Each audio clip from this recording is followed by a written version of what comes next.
Hello বন্ধুরা, আমার এই নতুন ভিডিওতে তোমাদের স্বাগত জানাই।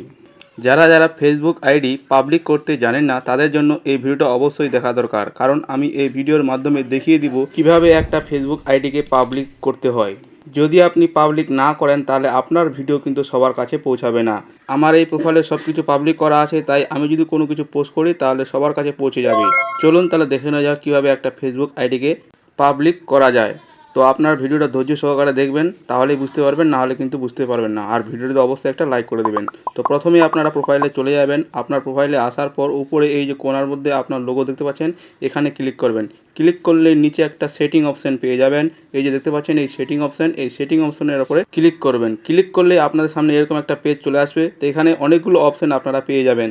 তো প্রথম যেটা কাজ করতে হবে, আপনাকে চলে যেতে হবে পোস্ট অপশানের ওপর। এই যে দেখতে পাচ্ছেন পোস্ট অপশান, এই অপশানটার উপরে আপনাকে চলে যেতে হবে। এখানে আপনাকে দেখে নিতে হবে আপনার পাবলিক করা আছে নাকি ফ্রেন্ড করা আছে। তো আপনি এখানে পাবলিক করে নেবেন। পাবলিক করা হয়ে গেলে এই যে তিন নিশান দেখতে পাচ্ছেন, এই তিন নিশানের উপর ক্লিক করে ব্যাক চলে আসবেন। ব্যাক আসার পর এখানে স্টোরি অপশান, এই যে অপশানটা দেখতে পাচ্ছেন, এখানে ক্লিক করবেন। ক্লিক করার পর স্টোরি প্রাইভেসি, এই অপশানটার উপরে ক্লিক করবেন। ক্লিক করার পর এটাকে আপনারা পাবলিক করে নেবেন। তো আমার পাবলিক করা আছে। তো এরপর আমি ব্যাক চলে যাচ্ছি। তো আপনারাও ব্যাক চলে আসবেন। ব্যাক আসার পর এরপর আপনারা রিলস অপশানের উপর ক্লিক করবেন। রিল অপশানের উপর ক্লিক করে যতগুলো অপশান আছে এগুলোকে অন করে দেবেন। অন করে দেওয়ার পর এই যে অপশানটা দেখতে পাচ্ছেন পাবলিক, এই অপশানটাকেও পাবলিক করে দেবেন। পাবলিক করা হয়ে গেলে আবার ব্যাক চলে আসবেন। উপরে তিন নিশানের উপর ক্লিক করে আবার ব্যাক চলে আসবেন। তারপরে আপনাকে যেতে হবে ফলোয়ার অ্যান্ড পাবলিক কন্টেন্ট, এই অপশানটার উপরে আপনাকে যেতে হবে।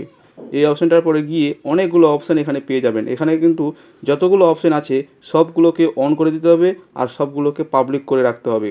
পাবলিক না করলে কিন্তু হবে না। তো এক একটা করে সব কটাকে আমি এখানে পাবলিক করে দিচ্ছি। তো আপনারাও এখানে পাবলিক করে দিবেন। তো আপনারা তো দেখতেই পাচ্ছেন আমি এগুলো সবগুলোকে পাবলিক করে রেখেছি। সবগুলোকে পাবলিক করা হয়ে গেলে আপনার আইডি পাবলিক হয়ে যাবে। তো বন্ধুরা, আমার এই ভিডিওটা তোমাদের কেমন লাগলো অবশ্যই কমেন্ট করে জানাবেন। যদি আপনাদের কিছু সহযোগিতা হয়ে থাকে তাহলে অবশ্যই পেজটিকে ফলো করে রাখবেন।